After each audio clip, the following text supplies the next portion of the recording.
Bienvenidos y bienvenidas a esta exploración. Hoy nos metemos de lleno en un tema clave para la educación actual, la inclusión. Pero, ojo, no de la forma que quizás esperamos siempre. Vamos a verlo desde un ángulo diferente, uno que se llama inclusión decolonial. Exacto. ¿Qué es esto realmente? ¿Y cómo busca, transformar la educación? Precisamente. Y para guiarnos en esto, vamos a usar un documento clave, ¿no? Se llama Inclusión decolonial, Eje Educativo para la Dignidad Humana. Ajá. Específicamente vamos a ver extractos del Eje Articulador sobre Inclusión, que es parte del Programa de Estudio 2022 aquí en México. Perfecto. Y la misión que tenemos hoy es desentrañar cómo este enfoque va más allá de la idea clásica de inclusión. O sea, no es solo que todos los chicos y chicas estén físicamente en la escuela, ¿verdad? Correcto. ¿No se queda ahí? El documento habla de algo más profundo. Habla de identificar y, sobre todo, desmontar una lógica colonial.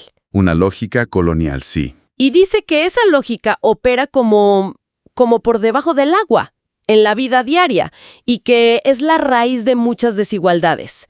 Queremos entender cómo, partiendo de ahí, se propone una educación para la dignidad humana. Bueno, vamos a desentrañar esto. La idea de que al estudiar la modernidad, ya sabes, historia, ciencia, arte, en realidad estamos estudiando procesos de colonización es fuerte. Es potente, sí. ¿Cómo impacta esto en la experiencia de todos los días en la escuela? Desde preescolar hasta secundaria. Es una pregunta central. Porque la fuente presenta esta lógica colonial no como algo del pasado, sino como un sistema, digamos, vigente. Actual. Actual, sí. Que opera en por lo menos 4 dominios que están conectados. Y los aprendemos, los reproducimos muchas veces sin darnos cuenta, en la escuela y también fuera. 4 dominios. Suena abarcador. Y lo es. El primero, el dominio económico. Piensa en cómo se ha tomado y se toma la tierra, cómo se explotan los recursos y, claro, la explotación de las personas, del trabajo. Entendido, el económico. Luego, el dominio político, o sea, el control de quien manda, las autoridades, las estructuras de gobierno. Vale. Tercero, el dominio social. Aquí entra el control sobre el género, la clase, la sexualidad, la etnia. Y el cuarto, que quizá es el más sutil, pero tremendamente poderoso, el dominio epistémico. Epistémico. ¿Te refieres al conocimiento? Exacto, al control sobre qué conocimiento se considera válido, quién lo produce, quién tiene la autoridad para decir qué es real, cómo entendemos el mundo y a nosotros mismos, las subjetividades. Entiendo. Y no son como cajas separadas, ¿no? Se alimentan entre sí. Justamente, se refuerzan mutuamente. Y el texto dice que toda esta red es la que genera la desigualdad. Ese es el punto central del argumento, ¿sí? Estos 4 dominios, operando juntos, producen y reproducen la desigualdad. Y es importante entender que esa desigualdad no es solo, digamos, una diferencia de dinero o de posición social. Se considera, desde esta mirada, una violación directa a la dignidad humana. Una violación. Sí, porque impide que las personas puedan desarrollarse plenamente, vivir una vida digna. Les corta las alas, por decirlo así. Aquí es donde se pone realmente interesante. Porque esa lógica colonial y la desigualdad que causa no son ideas abstractas, ¿cierto? Para nada. La fuente lo dice muy claro. Se ven en cosas muy concretas, muy dolorosas en la vida de la gente. ¿Podemos hablar de esas manifestaciones? Claro que sí. El documento es muy explícito. Señala que la desigualdad se ve, por ejemplo, en que la gente simplemente no puede entrar a la escuela o no pueda terminarla. Algo básico. Algo fundamental. Se manifiesta también en que la salud se deteriore, la física y la mental, y que eso lleve incluso a que la gente muera antes de tiempo. ¡Qué fuerte! Se ve en la exclusión social, ¿no? En que te dejen fuera de ciertos círculos o que no tengas acceso al conocimiento que se considera importante. Y también en cosas muy directas, como la discriminación de todos los días, la humillación, la falta de oportunidades reales, el estrés constante por no tener seguridad económica, la inseguridad en general. Son consecuencias terribles. Muy tangibles. Imposible no verlas. Totalmente. Y aquí el texto usa un ejemplo muy reciente que todos vivimos para reforzar su punto, la pandemia de SARS-CoV-2. Ajá, la pandemia. Y lo fascinante es cómo argumenta que la pandemia fue como una lupa. Puso en evidencia dos cosas clave que muchas veces se pasan por alto. ¿Y cuáles serían esas dos cosas? Por un lado, mostró la invisibilización histórica de un montón de grupos que ya estaban muy mal antes de la crisis sanitaria. ¿Como quiénes, por ejemplo? Pues, comunidades indígenas, personas con discapacidad, trabajadores informales, mujeres en situaciones de riesgo. La pandemia no creó sus problemas, pero hizo imposible negarlos. Los hizo visibles. Exacto. Y por otro lado, y esto es crucial, dejó clarísimo que la raíz de estas desigualdades no está flotando en el aire, está en lugares concretos, en el espacio social, en territorios específicos. Territorios específicos, ¿a qué se refiere con eso? Pues se refiere a esos lugares, esas comunidades, que a menudo son olvidadas, desatendidas por las políticas, por la sociedad. Son espacios donde se juntan y se potencian muchas formas de exclusión. La pobreza que viene de lejos, el daño al medio ambiente por explotar los recursos. Sí. Lo que el texto llama epistemicidio, que es un término fuerte, ¿no? Se refiere a cómo se anula o se mata el conocimiento propio de comunidades indígenas y afromexicanas, la violencia de género que se agudiza y que muchos chicos y chicas terminen fuera de la escuela. Entonces la pandemia fue como un revelador. Exacto, un revelador de una matriz de desigualdades que ya estaba ahí, muy arraigada en esos territorios. Queda clarísimo. Entonces, si no basta con que todos estén físicamente en la escuela, si meter a todos los grupos es importante pero no suficiente, ¿qué propone esta inclusión decolonial para ir más allá? Me impactó una frase del texto. ¿Cuál? Dice, si falta uno a uno por motivos de clase, sexo, género, etnia, lengua, cultura, capacidad, condición migratoria o religión, entonces no están incluidos todos ni todas.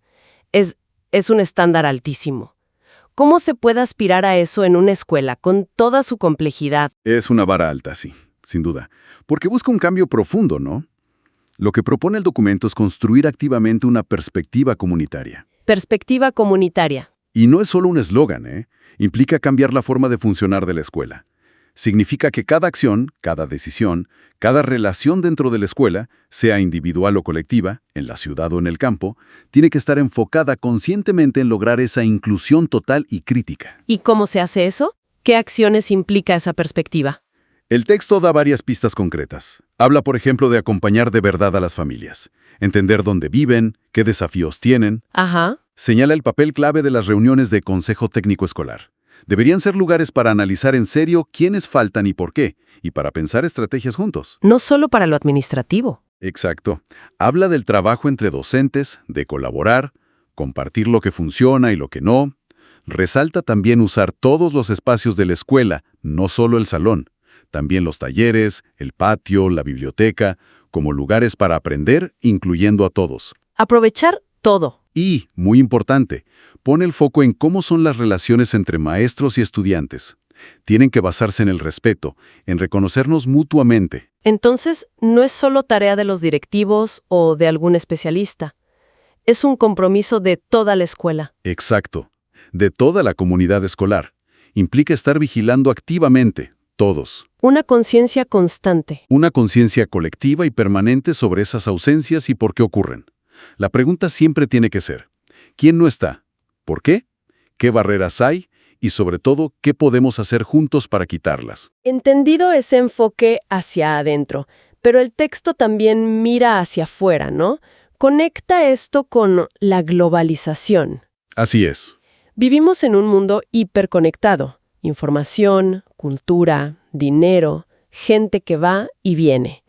Pero la fuente dice algo fuerte, que esta globalización funciona bajo principios de colonización y de mercantilización de la vida. Es una afirmación potente, sí. ¿Cómo se relaciona esa crítica a la globalización con la inclusión decolonial? La conexión es directa y se basa en desarrollar una conciencia crítica en las y los estudiantes. Que aprendan a mirar críticamente. Justo.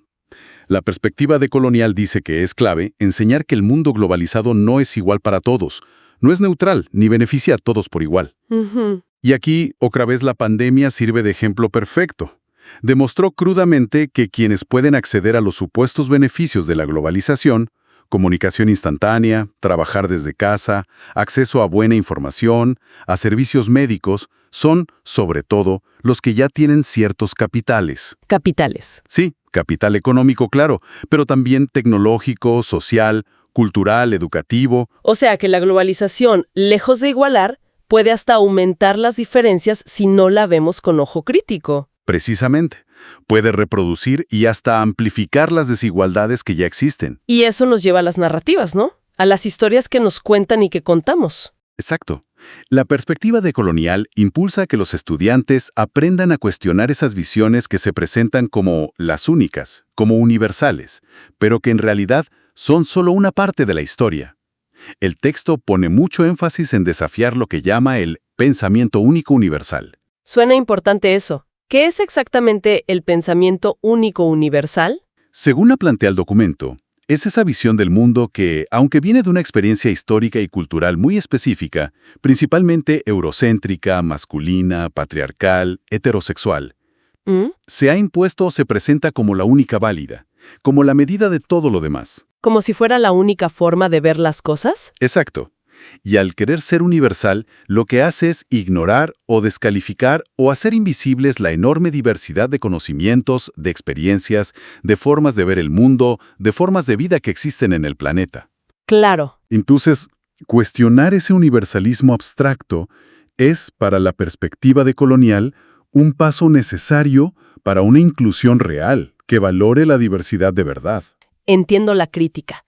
Y si pensamos en la escuela, que es una etapa tan importante para formar la identidad, ¿cómo entra aquí la inclusión decolonial? El texto dice algo sobre la identidad que me pareció muy interesante. ¿Qué dice? Que no es algo que nos hace idénticos a un grupo y nos separa de otros, sino una decisión del sujeto en pertenencia mutua con su mundo. Suena a conexión, no a separación. Es una idea clave, sí. Y ligado a eso, ¿qué pasa con las jerarquías sociales? Esas que existen y se reproducen, a veces sin querer, hasta en la escuela. ¿Qué significa todo esto para la formación de los chicos y chicas? Significa, primero, fomentar justo esa idea de identidad, basada en la pertenencia, en la conexión, en que dependemos unos de otros. Que se vean como parte de algo más grande. Exacto. Que se entiendan a sí mismos no en oposición a un otro diferente, sino como parte de una red de relaciones, con su comunidad, con su entorno, con el mundo. Es una identidad que se construye en el vínculo, no en la exclusión. Me gusta esa idea. Y como bien dices, esto va de la mano con desarrollar un cuestionamiento crítico, constante, de las jerarquías sociales que existen. ¿Jerarquías como cuáles, por ejemplo? Pues, todas las que operan y crean desigualdad. Las de clase social, de género, de orientación sexual, de etnia, de lengua, de capacidad física o intelectual, de nacionalidad, de religión. Uf, son muchas. Son muchas, ¿sí? La idea es que los estudiantes aprendan a ver cómo funcionan esas jerarquías en su día a día, en el salón, en el patio, en el barrio, y también a nivel global, y cómo dan privilegios a unos y excluyen a otros. Que las identifiquen y las cuestionen. Exacto, pero hay un elemento más que es central en esta perspectiva y que le da una vuelta radical a una idea muy arraigada. ¿Cuál sería ese elemento transformador? Es cambiar cómo vemos la naturaleza. ¿La naturaleza? Sí, superar esa idea de que la naturaleza es algo que está afuera de la sociedad, un montón de recursos ahí para que los usemos y explotemos. La visión utilitaria. Esa misma. La fuente propone entender que somos parte de ella, que estamos metidos hasta el fondo en relaciones ambientales que son vitales. Hay una frase en el texto que lo dice muy bien. A ver. Dice, los seres humanos crean medioambientes y estos crean personas, grupos humanos, familias y comunidades, en un ciclo permanente de interdependencia vital. ¡Wow! Ciclo permanente de interdependencia vital. Esa idea de cocreación entre humanos y ambientes es fascinante. Rompe la separación clásica. Totalmente. Y esto me lleva a otro punto que el texto recalca mucho. El valor del conocimiento. Insisten que hay que reconocer y valorar la cultura universal, pero junto con los conocimientos y saberes ancestrales, locales, comunitarios. No como opuestos. No como opuestos, sino como parte de un patrimonio humano compartido.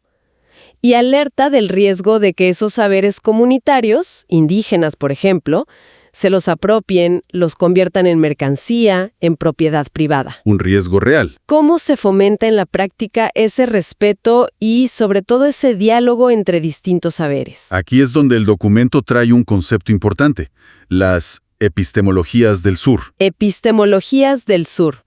Y es clave entender que no son como un paquete de teorías ya hecho, Son más bien una búsqueda activa, continua. ¿Una búsqueda de qué? De conocimientos, de criterios para saber qué es válido, de formas de conocer, que den visibilidad, credibilidad, legitimidad a las prácticas cognitivas, o sea, a las formas de enseñar, de aprender, de entender el mundo, de todos esos pueblos, clases, grupos sociales que históricamente han sido explotados, oprimidos, silenciados, invisibilizados por el pensamiento colonial dominante, por ese pensamiento único del que hablábamos. O sea, ¿no se trata de tirar a la basura el conocimiento científico o universal? Para nada. Sino de ampliar muchísimo nuestra idea de qué cuenta como conocimiento válido y valioso. Reconocer que hay muchas ciencias, muchas sabidurías. Exactamente eso. Es un llamado a reconocer la pluralidad epistemológica del mundo, las sabidurías ancestrales, los conocimientos campesinos, las formas de saber desarrolladas por mujeres, por comunidades marginadas. Todo eso tiene un valor enorme y hay que reconocerlo. Tiene sentido. Y si conectamos esto con el propósito general de la educación desde esta mirada, el objetivo final es formar ciudadanas y ciudadanos que, sí, tengan conocimientos sólidos y herramientas críticas, pero que además sean capaces de establecer lo que el texto llama diálogos de saberes. Diálogos de saberes. ¿Qué implica ese diálogo? Pues implica poder interactuar de forma horizontal, con respeto, y que nos enriquezcamos mutuamente con personas, grupos, pueblos que tienen otros conocimientos, otras formas de ver el mundo, otras maneras de entender la realidad. Un diálogo entre iguales, no una imposición. Justo eso. Y el texto es muy claro al decir que esto incluye, sí o sí, vincular la realidad, las experiencias, los saberes de las y los estudiantes que viven con alguna discapacidad o que tienen aptitudes sobresalientes con toda la comunidad, la escolar y la local. Incluirlos plenamente. Plenamente. Reconocer sus derechos, sus aportes valiosos, dentro de un marco amplio de diversidad, de lenguas, culturas, identidades, géneros, clases, capacidades, saberes, y así fortalecer su dignidad humana como parte esencial, indispensable de esa comunidad plural. Queda muy claro. En resumen, entonces, esta exploración nos muestra que la inclusión de colonial, como la plantea esta fuente mexicana, es un proyecto, pues, mucho más ambicioso y radical que solo asegurar que todos estén en la escuela. Mucho más. Exige una conciencia crítica muy profunda sobre cómo esas estructuras históricas de poder, sobre todo la herencia colonial, siguen vivas hoy, ¿no? Y siguen generando desigualdades que podemos ver y tocar, incluso en cómo se enseña y se aprende cada día. Es en el fondo una invitación a repensar y a transformar la educación desde la raíz. Efectivamente, el horizonte último que se dibuja en el texto es formar ciudadanas y ciudadanos que sean conscientes de lo complejo que es el mundo en que vivimos, este mundo interconectado. Sí. Que valoren la riqueza enorme de la diversidad de saberes, los llamados universales y también los ancestrales, los comunitarios. Que entiendan a fondo que dependemos vitalmente de la naturaleza y de los otros seres humanos. La interdependencia. Esa interdependencia. Y, sobre todo, que estén equipados y dispuestos a cuestionar críticamente las desigualdades que existen para poder construir relaciones sociales que se basen en el respeto absoluto a la dignidad humana de todas y cada una de las personas. Un propósito sin duda transformador y lleno de desafíos para el sistema educativo. Indudablemente. Requiere un compromiso muy profundo y sostenido en el tiempo. Y nos deja con una pregunta resonando, ¿no? Si esta perspectiva de colonial busca transformar las relaciones dentro de la escuela, reconociendo esos legados coloniales, fomentando esa mirada comunitaria de interdependencia, de diálogo de saberes, de respeto a la diversidad, ¿Qué pasaría si intentáramos aplicar esa misma lente de colonial en otros espacios? En nuestro barrio, por ejemplo, en el trabajo, incluso en nuestras familias. ¿Cómo podría esa mirada transformar las relaciones que tejemos todos los días y el reconocimiento mutuo entre quienes vivimos en esos otros espacios más allá de la escuela?